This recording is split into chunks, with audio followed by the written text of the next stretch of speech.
రాహుల్ గాంధీ గారు ఎవరు చేయని పని చేసిన వారు కన్యాకుమారి నుంచి కశ్మీర్ నడిచిన తర్వాత రైతుల సమస్య, నిరుద్యోగ సమస్య, అట్టడుగులుంటే బడుగు బలైన వర్గాలు, బీసీ, ఎస్సీ, మైనార్టీలు ఏ స్థితిగతిలో ఉంటారని ఎక్స్రే అన్నాడు రా బాబు. ఎక్స్రే తీస్తే కడుపులో దాన్ని కల్పించినట్టు కింది స్థాయిలో ఏ విధంగా బతుకుతున్నారని ఆలోచన చేశాడు. అంతటితో ఆగలే, జితనా హిస్సేదారి యుక్తి భాగీదారి అన్నాడు. సమాజంలో ఎవరు గెలిచినా ఏ పార్లమెంట్ లో కానీ అసెంబ్లీలో ఎవరు గెలిస్తే వాడే నాయకుడు అవుతాడు. మనది మెజార్టీ ఉన్నది, మెజార్టీ ప్రకారం వాళ్ళ ప్రమోషన్లు అన్నాడు. ఇవాళ దేశంలో 90% ఉంటే ఇవాళ ఆఫీసర్లు ఎంతమంది ఉంటారా బాబు, అది కూడా చెప్పారు లెక్కల. ఇంతమంది కేంద్రంలో ఉంటే మా వాళ్ళు 2-3. అదేవిధంగా ఇవాళ 20 మంది ఏది బడ్జెట్ తయారు చేస్తే అందులో 2 ఒక బీసీ, ఒక ఎస్టీ.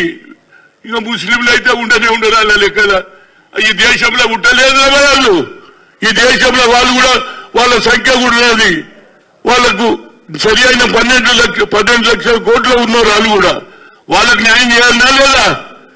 అదే విధంగా మాట్లాడిన తీరు చూసిన తర్వాత మొట్టమొదటిసారిగా తాజ్ కృష్ణాలో ఇంతమంది వస్తారని నేను అదలే. చిరంజీవి గారు ఫోన్ చేసిండ్రు, అదేవిధంగా తీన్మార్ మళ్ళా నాన్న మాట్లాడిపిస్తే నేను అన్న ఏదో చాలా సంఘాలు పెడతారు అట్లనే ఉంటది అనుకున్నా. ఈడ చూస్తేనేమో ఇది ఎప్పుడు ఈడ జనాన్ని చూసిన తర్వాత నాకు కూడా ఉత్సాహం పెరిగింది భయ్య.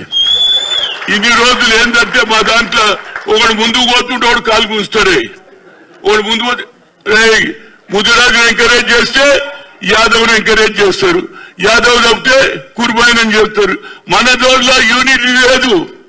నాకు ఒకసారి వచ్చింది అవకాశం, చిరంజీవికి తెలుసు, మన ఈశ్వరయ్యకి తెలుసు. అప్పుడు నా ఏజ్ ఓన్లీ 41.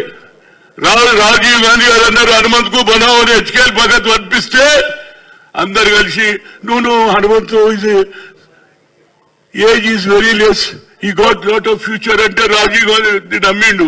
అప్పుడు నాకు ఏజ్ 41. నేను కూడా శరద్ పవార్ లాగా దుకాణం నడిపిద్దు కానీ ఏం చేయాలి నా పని. ఇక చెప్పుకుంటూ పోతే కడుపు కోసుకుంటే పేగులు బయటకు వస్తాయి.